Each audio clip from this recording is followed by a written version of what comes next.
Hello मेरे बचपन के दोस्तों, कैसे हो आप सब लोग। I am very good and hope कि आप लोग भी बहुत अच्छे होंगे। तो आज का हमारा चैप्टर क्या है? चैप्टर 10 किसका? ईवीएस का। चैप्टर का नाम क्या है? This world of things. तो let's take a look around us. Khushi reached school early.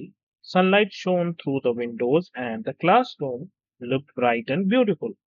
Kushi wanted to capture this scene in a picture. Here is what she did. तो खुशी जो है वो स्कूल जल्दी पहुंच गई और उस समय जो है सूरज की रोशनी विंडो से झांक रही थी। क्लासरूम बहुत ही ब्राइट और ब्यूटीफुल दिख रहा था। तो खुशी चाहती थी कि वो इस सीन को कैप्चर कर ले और उसने एक ड्राइंग बनाई।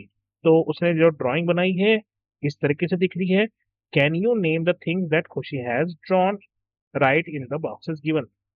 तो जैसे ये क्या है? ये बल्ब है, तो आप यहाँ लिखते हो कि बल्ब।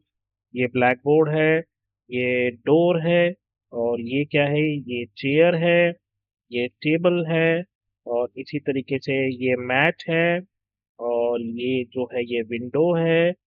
और यहाँ पे देखते हैं ये क्रो है, यहाँ पर ये रॉक है, ये भी वुड है ना? वुड का मतलब विंडो का पेन है, विंडो पेन। और ये जो है ये स्विच है। ठीक है। Did you see window glass? Why और वाई नॉट? तो क्या आपको यहाँ पर विंडो ग्लास दिखाई दी? तो मुझे तो यहाँ पर विंडो ग्लास नहीं दिखाई दे रही है। क्यों? क्योंकि हम तो ग्लास के आर पार देख सकते हैं, इसलिए उसको ड्रॉ कैसे करेंगे जो दिखता ही नहीं है। Understand your classroom. Draw a picture of your classroom in your notebook. Label the things that you have draw. तो जैसे उसने एक पिक्चर बनाई है, आप भी एक पिक्चर बनाई। खुशी is curious. Where have all these things come from? Who has made them? What are they all made of? She thought. तो खुशी जो है उसके मन में कुछ सवाल उठे, जैसे कि ये सब चीजें कहाँ से आई है, इनको किसने बनाया है, और ये किस चीज से बनी। Let us help Khushi find out. आइए हम कोशिश करते हैं खुशी की मदद करने। The table and chair are made of wood. तो जितनी भी टेबल और कुर्सियां थी वो सब किसकी बनी है? लकड़ी की। और लकड़ी हमें कहाँ से मिलती है? लकड़ी हमें मिलती है ट्रीज से। The hinges, nails, latches of the door are made of some metals. तो जितनी भी चिटकनियां होती हैं या कीलें होती है ना, या कुंडियां होती हैं दरवाजे की, वो सब मेटल की बनी हुई होती है। अब मेटल क्या होता है? Metals are carefully extracted from certain rock and sediment called ore. तो मेटल जो है वो हमें मिट्टी में से मिलते हैं, किसी पत्थर में या किसी सेडिमेंट में छुपे हुए होते हैं जिसको हम ओर बोलते हैं। तो जितने भी मेटल्स हैं वो ओर से हमें मिलते हैं। और हम कहाँ कहाँ से ढूंढते हैं इनको? जमीन खोदकर, अर्थ खोदकर इनको निकाला जाता है। ठीक है। तो ये रहे आपके नेल्स, ये रहे आपकी लैच, ये रहे आपके हिंजेस। आगे बढ़ते हैं। एक एक्टिविटी दे रखी है इन्होंने, spot the metal, find as many things or parts of the things that are made of metals. Which metal do you recognize around you? If you do not know the name of the metal, ask your friends or an elder. Make a list of these metals in your notebook. तो आप जैसे अगर अपने इर्द गिर्द देखोगे तो बहुत सारे मेटल्स हैं। कुछ चीजें लोहे की बनी हुई है ना? आपके हो सकता है जग आपके घर में जो है पानी पीने का वो कॉपर का बना हुआ हो। इसके अलावा और भी कई तरह के मेटल्स हैं, एल्यूमिनियम के कुछ कुकर मिलते हैं, है ना? तो इस तरीके से बहुत सारे मेटल्स हमारे इर्द गिर्द होते हैं जिनके बारे में आप अपने पेरेंट्स से बातचीत कर सकते हैं। What are the other things in the classroom such as mats, bulbs, electric switches made of? और बाकी की जो चीजें हैं, बल्ब ये किसका बना होता है? बल्ब कांच का बना होता है, और उसके नीचे जो है मेटल होता है। इलेक्ट्रिक स्विचेस किसके बने होते हैं? प्लास्टिक के बने होते हैं। See through materials. Khushi was sitting at her desk. She could see tree laden with beautiful flowers. She reached out to touch them. Her hand touched the glass pane. At first, Khushi did not notice the window panes. They were made of glass, and she realized that she had been able to see the flowers and trees through the glass. तो खुशी जो है वो अपने desk पे बैठी हुई थी। तभी उसने खिड़की से बाहर झांका तो उसको एक खूबसूरत पेड़ दिखाई दिया जिसपे बहुत सारे फ्लावर्स थे। उसने उनको छूने की कोशिश की, लेकिन वो छूने से पहले ही उसका हाथ जो है वो ग्लास से टच हो गया। तो पहले तो खुशी को पता ही नहीं लगा कि वहां पर ग्लास है। विंडो पेन्स उसको दिखाई नहीं दी क्योंकि वो ग्लास की बनी हुई थी। तो फिर उसको ये रियलाइज हुआ कि हम ग्लास के आर पार देख सकते हैं। अब कुछ चीजें होती है जिनके हम आर पार देख सकते हैं और कुछ चीजें होती है जिनके आर पार हम नहीं देख सकते। जैसे अगर हम ये पर्दा लगा ले पूरा, तो पर्दा लगाने के बाद हम उसके आर पार नहीं देख पाएंगे। Does your window pane have a glass pen? क्या आपकी जो विंडो है उसमें ग्लास लगा हुआ है? Can you see through it? What do you see? Seeing through the thing. Collect a few small objects of different materials from your surrounding, like bottles, papers, cloth, and utensil, etc. etc. तो ये चीजें आपको इकट्ठी करनी। Look at the light bulb और candle flame through them. और फिर आपको क्या करना है, एक मोमबत्ती जलाकर उनको उसमें से देखना है, आर पार देखना है। You can see through some objects very clearly. You can partially see through some others, while you cannot see through some objects at all. तो इसमें क्या है, कुछ चीजों के आर पार तो हमें बिल्कुल साफ दिखाई देता है, कुछ चीजों के आर पार धुंधला धुंधला दिखाई देता है, और कुछ चीजों के आर पार बिल्कुल भी दिखाई नहीं देता। Take care. Never look at the sun continuously through any object और directly, it will harm your eyes. हमें सूरज को एकदम एक टक से नहीं देखना चाहिए, वरना हमारी आंखें भी खराब हो सकती है। और ये देखिए चश्मा, चश्मा किसका बना होता है? तेनु काला चश्मा चकिता ए। Things that you can see through are called transparent. तो जिन चीजों के आर पार आप बिल्कुल आर पार देख सकते हो उनको बोलते हैं ट्रांसपेरेंट। जैसे कि ग्लास हो गया, पानी हो गया, एयर हो गया, ये सब चीजें ट्रांसपेरेंट है क्योंकि हम इनके आर पार आसानी से देख सकते हैं। You can see through glass but you can not see through wood. और वो चीजें जिनके आर पार हम नहीं देख सकते उनको हम ओपेक बोलते हैं। जैसे आपकी लकड़ी या आपकी book. Glass is transparent but wood is opaque. और कुछ चीजें ऐसी होती है जिनके आर पार हम पूरी तरीके से नहीं देख पाते, लेकिन थोड़ा बहुत देख पाते हैं, और उन चीजों को हम बोलते हैं ट्रांसलूसेंट। जैसे मैं आपको बताऊं, अगर आपकी नोटबुक पे कभी कभी तेल गिर जाता है, तो आप उसको ऐसे ऊपर उठा के देखते हो तो उसके आर पार थोड़ा थोड़ा सा दिखाई देता है ना। तो ऐसी ही चीजों को ट्रांसलूसेंट कहा जाता है।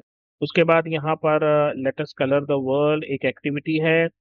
कलेक्ट टू और three see through bags, bottles और thin clothes of different colours. Look at the sheet of white paper through them.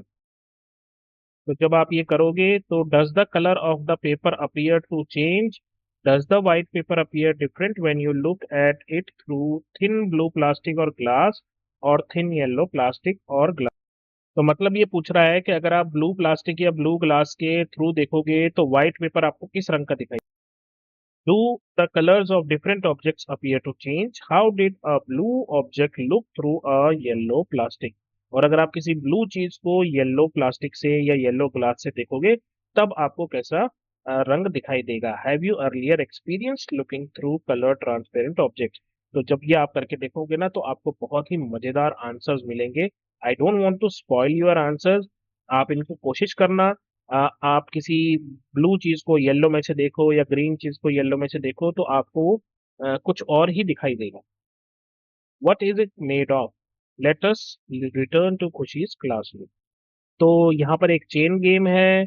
In the table below Khushi has group objects according to the material they are made of. Her list of objects is in the first column of the table, the names of the materials are in the second column. तो खुशी ने कुछ चीजें बनाई है, ये है खुशी की लिस्ट। यहाँ पर इसने क्या लिख रखा है, टेबल चेयर डोर, ये चीजें हैं। और ये किससे बनी है, जैसे कि ये वुड से बनी है तो वुड यहाँ पर लिखा है। Objects made of this material which are in your classroom. तो आपकी क्लासरूम में वुड से क्या बना हुआ है? तो आपकी क्लासरूम में वुड से बना है पेंसिल। इस तरीके से आप इसको फिल करना है। तो डोर हिंजेस नेल, ये सब किसके बने हुए हैं? मेटल के। तो मेटल का आपकी क्लास में क्या बना हुआ है? फैन बना हुआ है, तो आप यहाँ पर फैन लिख दीजिए। और भी बहुत सारी चीजें हैं। विंडो पेन्स, लाइट बल्ब, ये सब किसका बना हुआ है? ग्लास का। तो आपकी क्लास में क्या है जो ग्लास का बना हुआ है? वो हो सकता है अगर आपकी क्लासरूम में कोई फोटो फ्रेम या पिक्चर लगी हुई हो महात्मा गांधी जी की, तो उस पे भी ग्लास हो सकता है। और इलेक्ट्रिक स्विचेस किसके बनते हैं? प्लास्टिक के। और प्लास्टिक का और क्या है आपकी क्लास में? बहुत कुछ है। आपका ज्योमेट्री बॉक्स है, आपका लंच बॉक्स है, आपकी बॉटल है, ये सब प्लास्टिक के बने हुए हैं। Where do all these materials come from? Can you locate their source?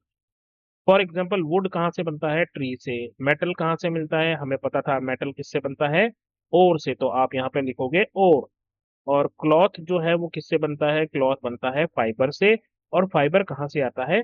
या तो इंसान आदमी उसको खुद बनाता है, या फिर वो प्लांट से भी हमें मिलता है, जैसे कि कॉटन के जो कपड़े हैं वो कॉटन फाइबर से बनते हैं, और कॉटन फाइबर हमें कॉटन के प्लांट से मिलता है। एक इंटरेस्टिंग बात यह है, ग्लास जो है वो सैंड से बनता है, ठीक है, और भी इसमें बहुत कुछ डलता है, लेकिन मेन जो कंपोनेंट है ग्लास बनाने के लिए वो है सैंड। आगे बढ़ते हैं। Talk to your grandparents. In their childhood were these things made of the same materials? Are there new materials now they might not have seen before? अपने दादा दादी नाना नानी से पूछिए कि उनके टाइम में ये सब चीजें किससे बनती थी। क्या कोई ऐसा मटेरियल है जो उनके टाइम में नहीं था और अब है? Are there any materials that they saw in their childhood that are not in use now? क्या ऐसा कुछ है जो बचपन में वो इस्तेमाल करते थे लेकिन अब वो दिखाई नहीं देता, उसकी जगह किसी और ने मटेरियल ले ली है? Different materials may look different. Are they also different in other ways? तो अलग अलग मटेरियल जो है वो दिखते तो अलग हैं, लेकिन क्या वो और किसी तरीके से भी अलग अलग हो सकते हैं? Would you be able to recognize some material even with your closed eyes? अगर आपको आंखें बंद कर दी जाए आपकी, तो क्या आप कुछ मटेरियल्स को पहचान सकते हो? जैसे what material is your spoon made of? आपकी जो चम्मच है वो किस मटेरियल से बनी है? हो सकता है वो प्लास्टिक की भी बनी हो, या फिर वो स्टील की भी बनी हुई हो सकती है। Is it made of metal, wood और some other material? Can you guess?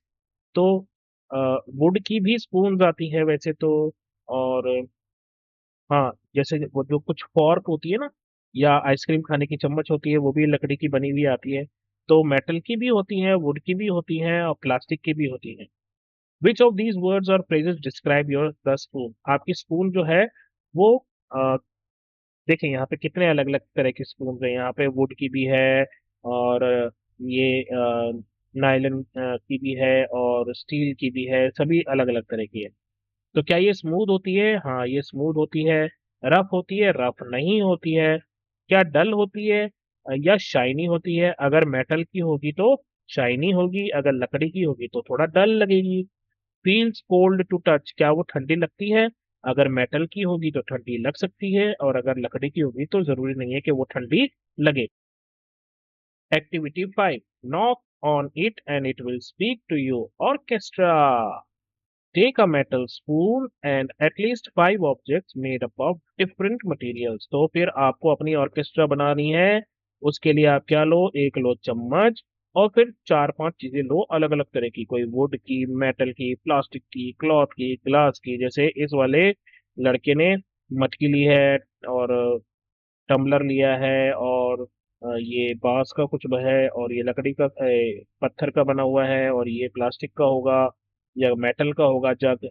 तो फिर उसके बाद listen to the sound that each of them makes. Make your own words to describe all these different sounds. Try to capture those sounds in words like ting ting, dum dum, dub dub. Now compose your own beats. Ting ting thak thak, ting thak ting thak. Does it bend? Khushi's table is made of wood.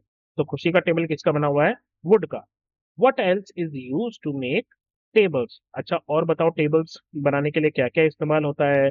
Table जो है वो कई बार school में तो नहीं, लेकिन घरों पे ग्लास के भी बने हुए होते हैं, और मार्बल के भी बने हुए होते हैं। वो डिपेंड करता है कि कौन किस चीज का बनाना चाहता है। कैन वी यूज फैब्रिक और rubber to make a table? तो हम फैब्रिक का तो नहीं बना सकते, है ना, रबर का नहीं बना सकते, क्योंकि ये दोनों चीजें जो है ये बड़ी सॉफ्ट है और मुड़ जाती हैं आसानी से। अगर हम टेबल रबर का, फैब्रिक का बनाएंगे और उसके ऊपर खाना रखेंगे तो खाना तो नीचे चला जाएगा भाई। Would is hard and rigid while fabric is soft and flexible. तो ये वही वाली बात आ गई, वुड जो है वो हार्ड है, रिजिड है, मुड़ता नहीं है आसानी से, लेकिन फैब्रिक जो है सॉफ्ट है और फ्लेक्सिबल है। The flexibility of fabric make it more suitable to make clothes and curtains. Imagine if your clothes are made of wood. तो आपका ये जो फैब्रिक है इसकी फ्लेक्सिबिलिटी कि ये आसानी से मुड़ जाता है, फोल्ड हो जाता है, इसी वजह से इससे कपड़े बनते हैं और पर्दे बनते हैं। अब इमेजिन करो अगर आपके कपड़े लकड़ी के बन गए होते तो फिर ना आप हाथ मोड़ पाते, ना आप पैर मोड़ पाते, आप रोबोट की तरह चलते। Right, odd pairs. List five objects and pair them with material that is not suitable for it. Explain why these materials will not work to make these objects. One example is done for you. जैसे कि umbrella है। अब umbrella किस चीज का नहीं बनना चाहिए? पेपर का नहीं बनना चाहिए। क्यों? क्योंकि अगर आप पेपर का बनाओगे तो वो आसानी से फट जाएगा और बारिश में गीला हो जाएगा।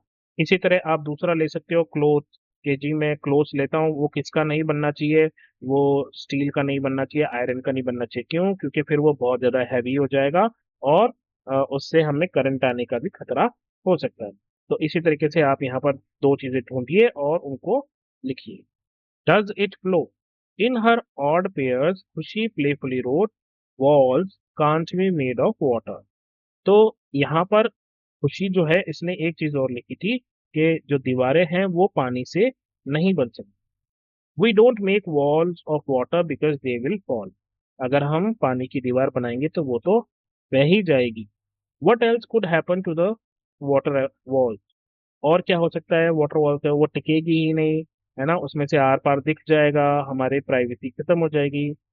We need solid things such as stones, bricks और वुड टू मेक वॉल्स। और दीवार बनाने के लिए हमें ठोस मजबूत सॉलिड चीज चाहिए, जैसे कि स्टोन हो गया, ब्रिक हो गया या लकड़ी हो गई। Things that do not change their shape are called solid. तो वो चीजें अपना शेप नहीं बदलती, वो सॉलिड होती हैं। जैसे कि सपोज करो हमारे पास एक मार्बल है, ठीक है। अब इस मार्बल को मैं इस वाले बर्तन में डालूं या इस वाले बर्तन में डालूं, ये मार्बल ऐसा ही रहेगा, यहाँ पर भी इसी तरह से दिखाई देगा और इस वाले में भी इसी तरीके से दिखाई देगा। लेकिन अगर मैं पानी लूं, एक गिलास पानी, ठीक है, और इस पानी को इसमें डाल दूं तो ये पानी यहाँ तक भर जाएगा और यहाँ पर जो है पानी यहाँ तक भर जाएगा। तो इसका मतलब है जब मैंने इस वाले में डाला तो पानी ने इस वाले कंटेनर की शेप ले ली, और जब इसमें डाला तो इसमें ज्यादा फैल गया और इस वाले कंटेनर की शेप ले ली।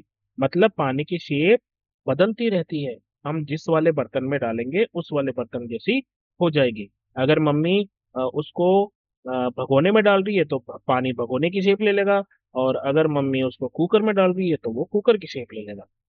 लेकिन सॉलिड अपनी शेप चेंज नहीं करते। Water does not keep it shape, it flows.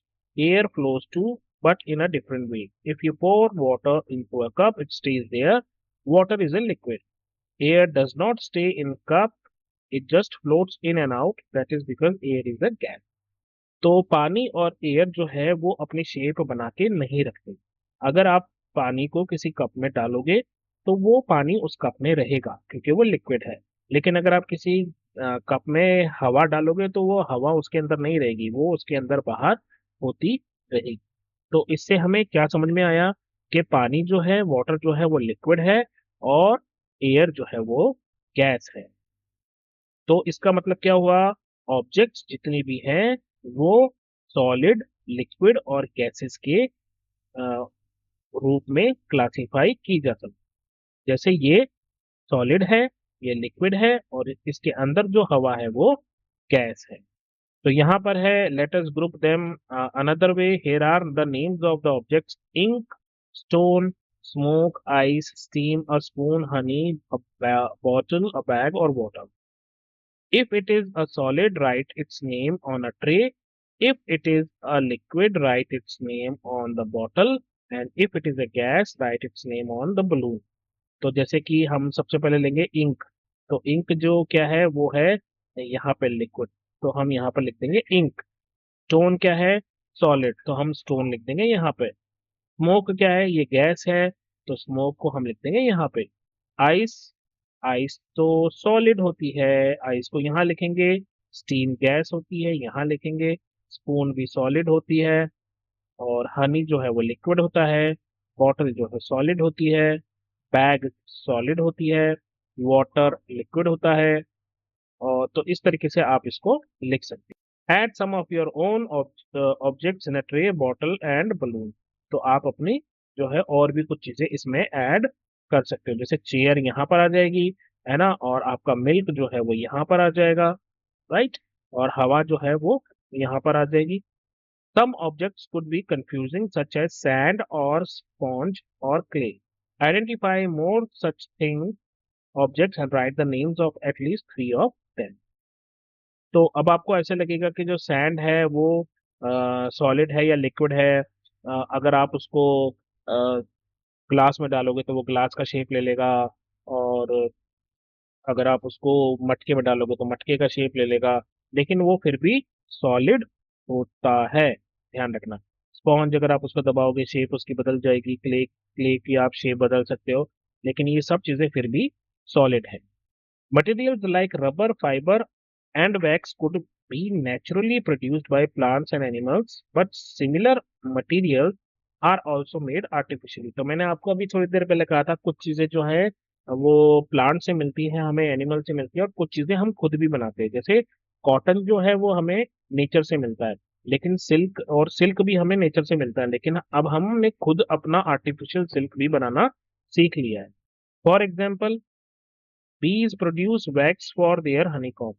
जो मधुमक्खियां है वो अपने छत्ते के लिए वैक्स बनाती है। But very similar wax can be made from petroleum. और वैसा ही वैक्स हम जो है पेट्रोलियम से भी बना लेते हैं। Petroleum is a liquid found deep underground. Petroleum क्या है, जिससे हम पेट्रोल और डीजल अलग करते हैं, वो हमें जमीन के नीचे से मिलता है। पेट्रोल, रॉकेल, diesel etcetera are extracted from petroleum. Petroleum based material such as petrol, plastic, rubber और paraffin wax create non biodegradable waste. अब ये नॉन बायोडिग्रेडेबल वेस्ट क्या होता है? ऐसा वेस्ट जो हम अगर जमीन में डालें तो वो खत्म नहीं होगा, ठीक है, वो हमेशा के लिए वेस्ट बन गया।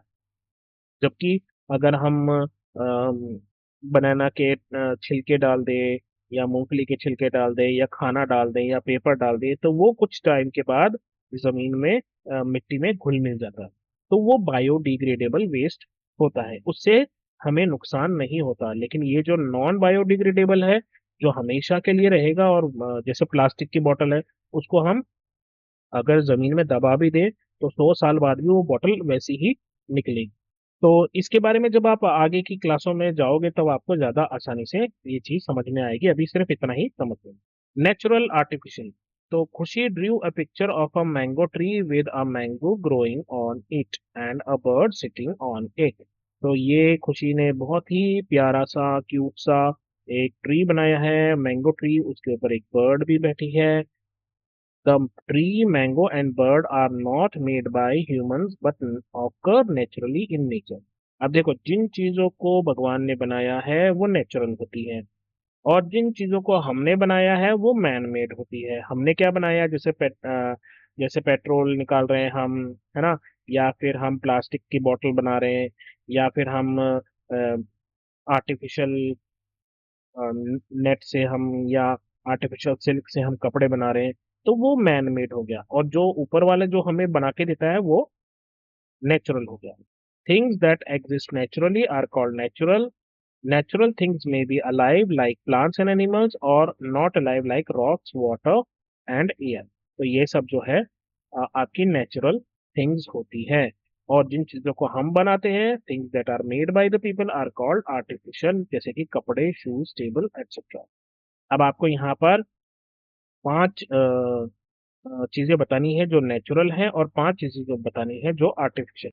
तो जो भी चीजें इंसान ने बनाई है, जैसे साइकिल हो गया, ना, जैसे कार हो गई, जैसे हमारा अम्ब्रेला हो गया, ये सब आर्टिफिशियल चीजें हैं। और नेचुरल कौन सी हो गई? मून हो गए, स्टार्स हो गए, एयर हो गई, सैंड हो गई, ये सब जो है नेचुरल। तो in the next chapter we will further explore how things are made. Have you seen trees around you that bear flowers and fruits at special times of the year?